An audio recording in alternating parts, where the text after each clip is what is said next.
മന്ത്രിമാർ, ആരോഗ്യവകുപ്പ് മന്ത്രിയും സഹകരണ വകുപ്പ് മന്ത്രിയും സ്ഥലത്തെത്തി ആ കെട്ടിടം അടഞ്ഞു കിടക്കുന്ന കെട്ടിടമാണ്, അതിൻ്റെ ഒരാൾ പോലും ഇല്ല എന്ന് ഔദ്യോഗികമായി പ്രഖ്യാപിക്കുകയാണ്.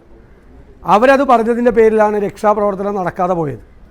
പക്ഷേ ഇന്ന് രാവിലെ കൂടി അവിടെ ആളുകൾ കുളിക്കുകയും ടോയ്ലറ്റിൽ പോവുകയൊക്കെ ചെയ്തതാണെന്ന് പലരും പറഞ്ഞിട്ടുണ്ട്. അത് ഉപയോഗത്തിലുണ്ടായിരുന്നൊരു കെട്ടിടമാണ്, ഇന്ന് രാവിലെ കൂടി ഉപയോഗിച്ച ഒരു കെട്ടിടമാണ്. എന്തിൻ്റെ അടിസ്ഥാനത്തിലാണ് ആരോഗ്യമന്ത്രി വന്ന് അവിടെ ഉപയോഗിക്കാത്ത കെട്ടിടമാണ്, അതിൻ്റെ അകത്ത് ആരുമില്ല എന്ന് പറഞ്ഞത്? എന്ത് വിവരത്തിൻ്റെ അടിസ്ഥാനത്തിലാണ്? അവരുടെ ആ ഒറ്റ പ്രഖ്യാപനം കൊണ്ടാണ് ഇന്നവിടെ രക്ഷാപ്രവർത്തനം നടക്കാതെ പോയത്. ഒരു കുടുംബത്തിന് അവരുടെ അമ്മയെ നഷ്ടപ്പെട്ടത്, ഒരു സ്ത്രീയാണ് പോയത്, ഒരു ജീവനാണ് നഷ്ടപ്പെട്ടത്. അതിൻ്റെ ഉത്തരവാദിത്വം അവർക്കുണ്ട്. എവിടെ നിന്നെങ്കിലും പറഞ്ഞ് മൈക്കിൻ്റെ മുമ്പിൽ വന്ന് ആരെങ്കിലും തയ്യാറാക്കി കൊടുക്കുന്ന നറേറ്റീവ് പറയുക എന്നുള്ളതാണ് ഇവരുടെ ജോലി.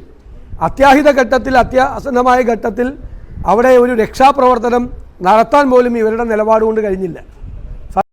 ഏറ്റവും പുതിയ വാർത്തകളും വിശേഷങ്ങളും വിരൽ തുമ്പിലറിയാൻ സീ മലയാളം ന്യൂസ് എല്ലാ ഡിജിറ്റൽ പ്ലാറ്റ്ഫോമുകളിലും ലഭ്യം.